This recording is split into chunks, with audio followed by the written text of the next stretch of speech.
गुरुदेव के चरणों में कोटि कोटि प्रणाम, गुरु शक्तियों के चरणों में कोटि कोटि प्रणाम। लास्ट वीडियो में हमने 64 डायमेंशंस को देखा था। तो मैंने जैसे बताया था कि 64 डायमेंशंस होते हैं जिसमें हमारा पूरा यूनिवर्स का एग्जिस्टेंस है। तो 64 में से सारे तो हमने नहीं देखे, हमने मेन जो 10 डायमेंशंस है उनको स्टडी किया। और 10th डायमेंशन जो है, मतलब नंबर 1 to 10 नहीं, 10th मतलब फाइनल डायमेंशन जो है वो है वैकुंठ धाम, मोक्ष का धाम, जहाँ पे हम सबको जाना है। तो मैंने लास्ट वीडियो में भी बताया था कि डायमेंशंस बेसिकली क्या है। These are the existence of energy levels, frequencies जिस प्लेन पे एग्जिस्ट करते हैं हम उनको बोलते हैं डायमेंशंस। हम इसको लेवल ऑफ अवेयरनेस कह सकते हैं, लेवल ऑफ कॉन्शियसनेस भी कह सकते हैं। एक होता है ना कि जितना हम अच्छा फील करते हैं, खुश फील करते हैं, हम भगवान को प्रे करते हैं तो उस दिन हम बहुत, मतलब हमारा मूड बहुत अच्छा रहता है, मतलब हमारी अवेयरनेस, हमारा कॉन्शियस लेवल बहुत ज़्यादा है, हमारी फ्रीक्वेंसी बहुत ज़्यादा है, इसलिए एनर्जी हम में बहुत ज़्यादा है। जब हमारा मन ख़राब होता है तब हम बहुत डाउन फील करते हैं, मतलब हमारी एनर्जी लेवल बहुत कम हो चुकी है। तो अपने आप हम कहते हैं कि हम अच्छा फील करते हैं तो हमारी एनर्जी लेवल ज़्यादा है, हम बुरा फील करते हैं तो हमारी एनर्जी लेवल कम है।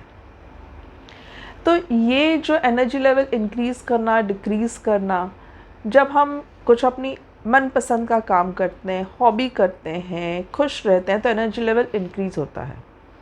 बट अगेन हम इन इमोशंस पे डिपेंड करते हैं अपना एनर्जी लेवल इंक्रीज़ या डिक्रीज़ करने के लिए। गुस्सा हुआ तो गुस्सा is a emotion, energy level कम। खुश हैं तो एनर्जी लेवल ज़्यादा। कुछ अच्छा फेवरेट खाना खाया, एनर्जी लेवल इंक्रीज़ हो गया क्योंकि हम खुश हैं। बट ये एक्सटर्नल फैक्टर्स सही तरीका नहीं है एनर्जी को इंक्रीज़ या डिक्रीज़ करने का। एक्सटर्नल फैक्टर्स मतलब हम अपने सेंसेस के कंट्रोल में होते हैं, ये नहीं होना चाहिए। तो इसलिए जब हम मेडिटेशन करते हैं, हम ध्यान करते हैं, तब हम क्या करते हैं, हम आँख बंद करके ऐसे बैठते हैं, हम अपने आप पे फोकस करते हैं, हम एक्सटर्नल सेंसेस को बंद करते हैं। वैसे भी हमको पता है बुरा मत बोलो, बुरा मत देखो, बुरा मत सुनो, बुरा मत सोचो, हम एक और ऐड कर देते हैं। पर ये सब करने के लिए हमें एक इंटरनल एनर्जी चाहिए, बाहर से कोई हमें हेल्प नहीं कर सकता। और ये इंटरनल एनर्जी हमारा पोटेंशियल रियलाइज़ करने के लिए, अपने आप को जानने के लिए हमें आँख बंद करके शांत बैठने की ज़रूरत है। सब चीज़, ऑल सेंसेस बंद करने की ज़रूरत है। That is called as meditation. तो मेडिटेशन मतलब कुछ करना नहीं होता है, मेडिटेशन मतलब कुछ भी ना करना इज़ मेडिटेशन। हम मोस्टली सोचते नहीं मेडिटेशन तो मैं नहीं कर पाऊँगी, नहीं कर पाना ये सेंटेंस ही गलत हो जाता है। बिकॉज हम सोचते हैं, जब सोचा नहीं मतलब कुछ भी नहीं किया, हम देख रहे हैं, नहीं देखा मतलब we are not doing anything. ना हम लोग बोल रहे हैं, ना सुन रहे हैं, ना देख रहे हैं, ना सोच रहे हैं। तो जो स्टेट होगी वो होगी है डीप मेडिटेशन या ध्यान साधना। तो ऐसे ही जब हम मेडिटेशन करते हैं तो धीरे धीरे हम अपने आप को जानने लगते हैं, अपना पोटेंशियल जानने लगते हैं और हमारा एनर्जी लेवल इंक्रीज़ होने लगता है। हम हमेशा हाई एनर्जी जोन में या गुड मूड में या अच्छे मूड में हम हमेशा रहते हैं। तो बेसिकली ये एनर्जी लेवल्स क्या है, या इन energy levels, level of consciousness की शुरुआत कैसे हुई। अगर हम एनर्जी लेवल्स की बात करें तो एनर्जी लेवल्स मतलब हमारा डायमेंशंस, मतलब हमारा यूनिवर्स। तो यूनिवर्स की शुरुआत कैसे हुई, अगर हम साइंटिफिक पॉइंट ऑफ व्यू से देखें तो साइंटिफिक थियोरी कहती है कि there was a big bang, मतलब एक पॉइंट सोर्स ऑफ एनर्जी था। वो एनर्जी बढ़ते बढ़ते बढ़ते बढ़ते बढ़ते बहुत बड़ी हो गई, and then there was a bang, big bang theory कहते हैं कि वो बर्स्ट हुआ और वो पूरा फैल गया। एंड ये जो प्रोसेस ऑफ बिग बैंग है, ऐसा नहीं कि फटा फैल गया नाउ इट इज स्टेशनरी, ऐसा नहीं है। It is the process of big bang is expanding. मतलब ये जो मास था, एनर्जी का मास था, जब ये एक्सपैंड हुआ, जब ये बर्स्ट हुआ, तब वो धीरे धीरे धीरे धीरे वो दूर दूर दूर दूर एक्सपैंड होता जा रहा है।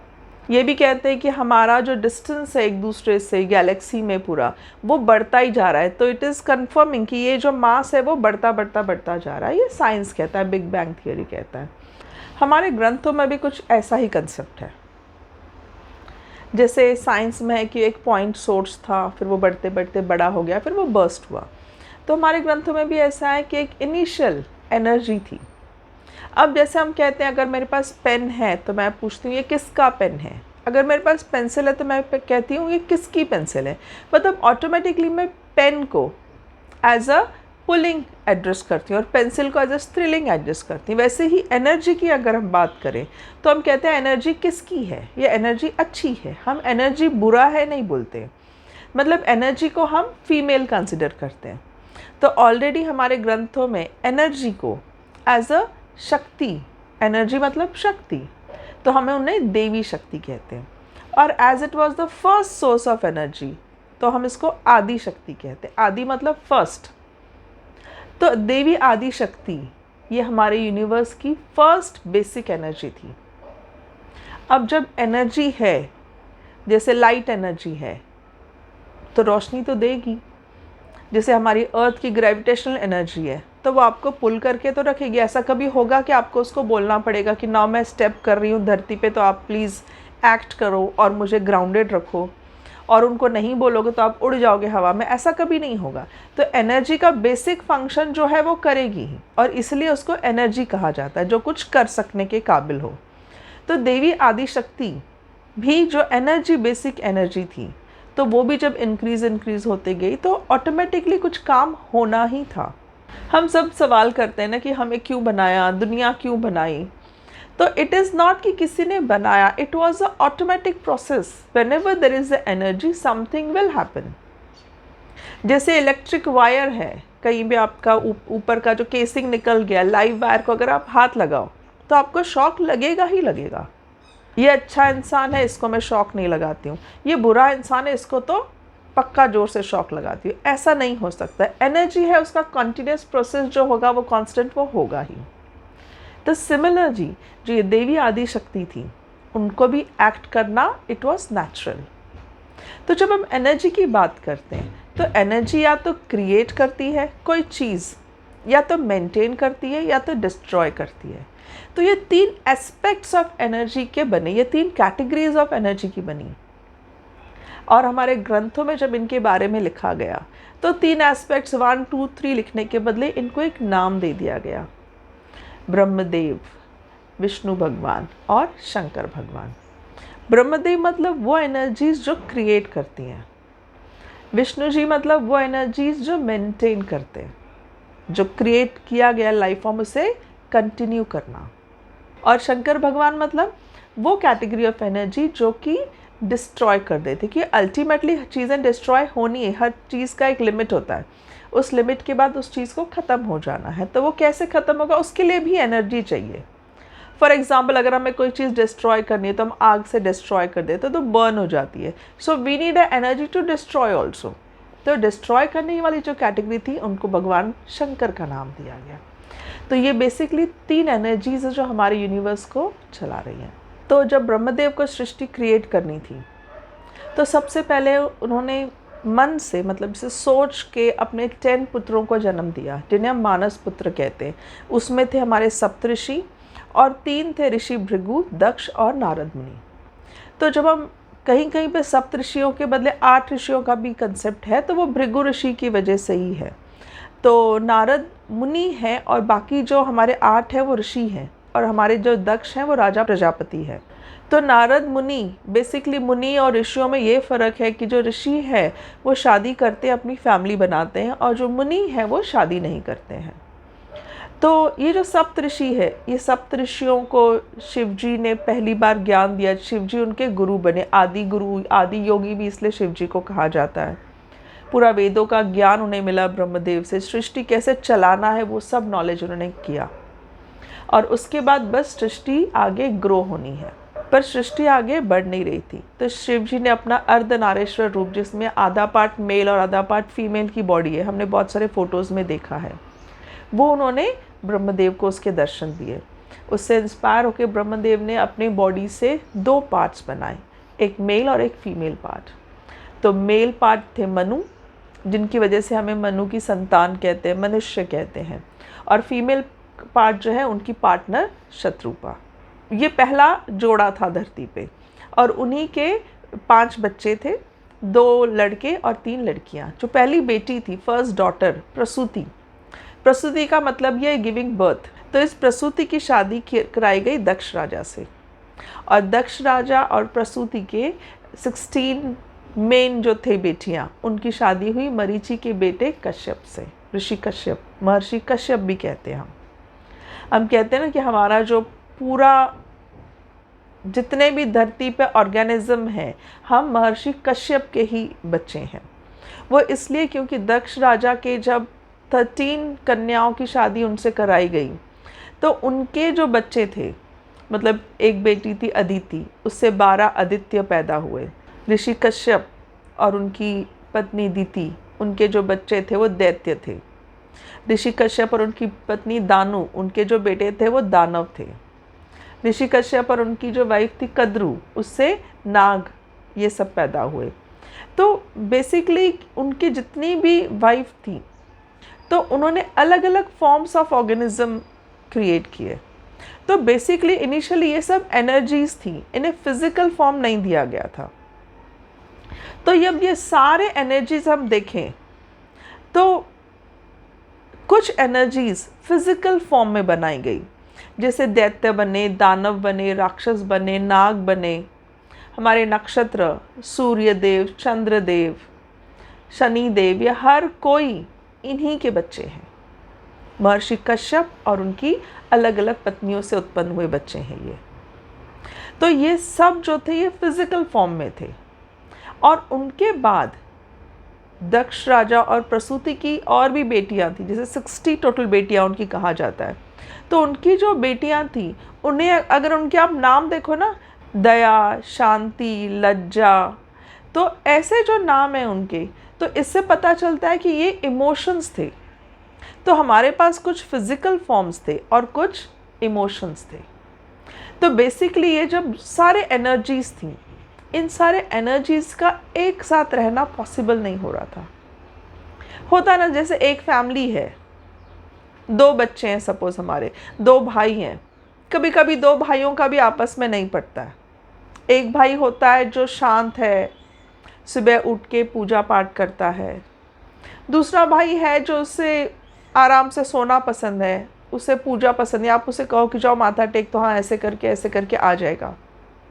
उसे ब्रांडेड कपड़े पसंद है, अच्छा रहना पसंद है। तो क्या हम ये कहते हैं कि एक बेटा खराब और एक बेटा अच्छा? नहीं, ये 2 क्वालिटीज़ है बच्चों की। ये जो बच्चा है जिसे ब्रांडेड कपड़े पहनना पसंद है या घूमना फिरना पसंद है, हो सकता है वो लाइफ में बहुत एम्बिशियस हो, वो अच्छी पढ़ाई करे। क्यों अच्छी पढ़ाई करे? क्योंकि उसे इतने पैसे कमाने हैं कि ये सारी चीज़ें वो खरीद सके। एट द सेम टाइम जो बच्चा पूजा पाठ करता है, वो हो सकता है इतना एम्बिशियस नहीं हो, वो सेटिस्फाइड हो। तो ये अलग अलग क्वालिटी है। एक बेटे में हार्ड वर्किंग क्वालिटी है, एक बेटे में सेटिस्फाइड क्वालिटी है, एक बेटे में कुछ नया करने की क्वालिटी है, एक बेटे में जो है उसमें चलेगा, ऐसी क्वालिटी है। एक बहुत स्पिरिचुअल है, एक बहुत मटेरियलिस्टिक है। ऐसे ही इन ऋषियों के, जैसे ऋषि कश्यप के ये बच्चे थे, बाकी सब ऋषियों के भी बहुत सारे बच्चे थे। तो बेसिकली ये सारे जो एंटिटीज़ हैं, ये सारे जो बच्चे, इनका एक साथ रहना डिफ़िकल्ट हो रहा था। जैसे होता है ना कि हम किसी शादी में जाते हैं जिसमें सारे कज़न्स आते हैं, तो ऑटोमेटिकली वो कज़न्स ना 2 या 3 ग्रुप में बढ़ जाते हैं, डिपेंडिंग अपॉन देयर एक में से कैसे फ्रीक्वेंसी तालमेल खाती है, उनकी वेवलेंथ कितनी मैच करती है, उनके लाइक्स डिसलाइक्स कैसे मैच करते हैं। तो ऑटोमेटिकली वो 2 ग्रुप्स में डिवाइड हो जाते हैं, कभी कभी 3 या 4 ग्रुप्स में भी डिवाइड हो जाते हैं। वैसे ही इन एनर्जीज़ को, अभी तक इन एनर्जीज़ का कोई भी फिज़िकल फॉर्म नहीं था। इन एनर्जीज़ को फिज़िकल फॉर्म देने के पहले इन्हें डिवीज़न देना ज़रूरी था, इन्हें अपनी जगह देनी ज़रूरी थी। और इसीलिए ये 14 लोक बने। जो हम कहते हैं ना कि स्वर्ग, धरती, पाताल 3 लोक है, पर स्वर्ग की अगर हम बात करें तो हमारे ऊपर 6 लोक है और हमारे नीचे 7 लोक है। तो टोटल 14 लोकों में हमारा पूरा यूनिवर्स डिवाइडेड है। तो इन 14 लोकों में ये एनर्जीज़ को ही डिवीज़न दिया गया। बेसिकली इन सारे एनर्जीज़ का काम हमें गाइड करना है, हमें रियलाइज़ करवाना है हम कहाँ सही और कहाँ गलत है। तो 14 लोकों में जब इन एनर्जीज़ को डिवाइड किया गया, तो धरतीवासी एनिमल, प्लांट्स, सारे ऑर्गेनिज्म, स्नेक्स, बर्ड्स, इन सबको धरती दी गई रहने के लिए। और बाकी जो एनर्जीज़ हैं, तो इन्हीं लोगों को फिज़िकल फॉर्म था, शरीर हम जिसे कहते हैं इनको था। बाकी सारे एनर्जीज दे वो गवर्निंग एनर्जीज। गवर्निंग एनर्जीज मतलब जैसे हम कहते हैं सूर्य देव, तो हमें लगता है कि सन जो है वो गॉड है। Actually sun is a planet. उस प्लैनेट को जो एनर्जीज गवर्न करती है उसे हम कहते हैं सूर्य देव। तो फिजिकल फॉर्म उन्हें दिया गया पर वो एनर्जी सी थी बेसिकली, जैसे चंद्रदेव।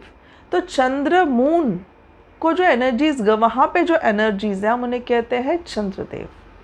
वैसे ही नक्षत्र है हमारे, तो बेसिकली उनका काम है हमें गाइड करना, हमारे जर्नी में हमें गाइड करना। अब इंसान चांद पे भी जा चुका है पर उसे चंद्रदेव दिखाई नहीं, उसे फिजिकल फॉर्म दिखाई देता है चंद्र, पर चंद्रदेव दिखाई नहीं देते, वहाँ एनर्जीज दिखाई नहीं देती। इसका रीज़न क्या है? तो इसके लिए आपको जो मेरा लास्ट वीडियो है 10 डायमेंशंस वाला वो देखना बहुत ज़रूरी है, क्योंकि मैंने उसमें बताया गया कि हम जो धरतीवासी हैं हम 3 डायमेंशंस में रहते हैं, लेंथ, ब्रेथ, हाइट। हम किसी भी ऑब्जेक्ट को देख सकते हैं, फील कर सकते हैं, बट इसके आगे के डायमेंशन, 4th डायमेंशन टाइम मैंने बताया था, आगे पीछे जा सकते हैं, मल्टीवर्स कंसेप्ट, ये तो 10 डायमेंशंस ही मैंने बेसिकली डिस्कस किए थे। तो हर डायमेंशन, ये जो 14 के 14 डायमेंशन है, जैसे हम कहते हैं कि हम इंसान जो धरती पे रहते हैं, हम इंसान as well as plants, animals, organisms जो भी धरती पे रहते हैं, ये 3 डायमेंशनल में एग्जिस्ट करते हैं और हम 5 महाभूतों से बने हैं। A particular composition of 5 elements, जो मैंने स्थूल शरीर में बताया था, स्थूल शरीर वाला वीडियो भी आप ज़रूर देखिए, उसमें बताया हुआ है कि हमारा स्थूल शरीर कैसे इन 5 एलिमेंट्स के डिफरेंट कॉम्बिनेशन से बना है। तो इस कॉम्बिनेशन से हम बने हैं, पर बाकी के जो 13 प्लैनेट्स पे लोग रहते हैं वो इन कॉम्बिनेशन से नहीं बने हैं। और एज हम धरतीवासी हम सिर्फ इसी कॉम्बिनेशन के लोगों को ही देख सकते हैं, 3 डायमेंशनल ऑब्जेक्ट को ही देख सकते हैं। इन 14 प्लैनेट्स पे, इन 14 डायमेंशंस पे, इन 14 लोकों पे जो एनर्जीज़ हैं हम उन्हें देख नहीं सकते। हम वहाँ तक फिजिकल फॉर्म में तो चले जाते हैं पर उन एनर्जीज़ को हम देख नहीं सकते, हम फील नहीं कर सकते,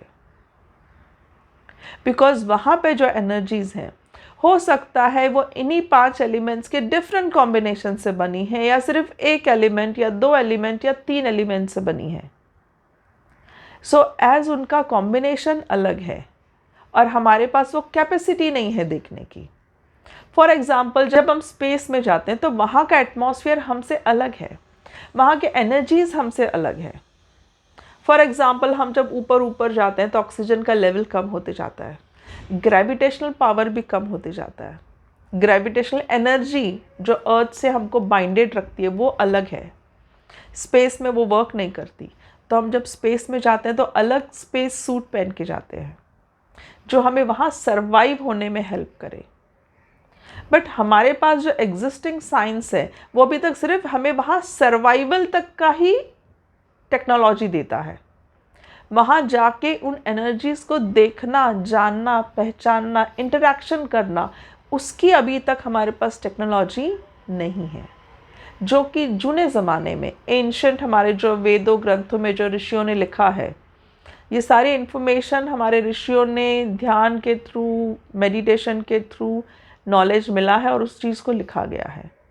धीरे धीरे साइंस जैसे प्रूव करता जा रहा है, हम उन चीज़ों को थोड़ा थोड़ा मानते जा रहे हैं, पर जब तक साइंस नहीं प्रूव करे तब तक मेडिटेशन ही एक सोर्स है जिससे हम इन सारे लोगों को, इन सारे एनर्जीज़ को फील कर सकते हैं।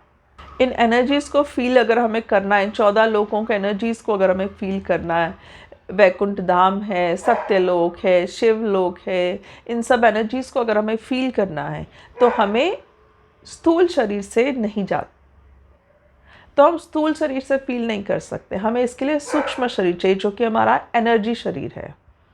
तो सूक्ष्म शरीर जो हमारे स्थूल शरीर को गाइड करता है, उस शरीर से हम ट्रैवल कर सकते हैं। That is possible only through meditation. और जब हम सूक्ष्म शरीर से ट्रैवल करते हैं तब हम इन सारे एनर्जीज़ को फील कर सकते हैं। ये एनर्जीज़ हमें गाइड करती हैं, गवर्न करती हैं, कुछ एनर्जीज़ हमें कंट्रोल भी कर लेती हैं। तो इस वीडियो में हमने क्रिएशन एंड इन 14 लोगों की इन्फॉर्मेशन दी। नेक्स्ट वीडियो में 14 लोग कौन से हैं उनको हम देखेंगे। तब तक के लिए गुरु शक्तियों से यही प्रार्थना है कि आप सब ध्यान साधना से जुड़ें ताकि इन डिफरेंट एनर्जीज़ को आप फील कर पाएँ। आप सबको स्वामी जी का खूब खूब आशीर्वाद। जय बाबा स्वामी।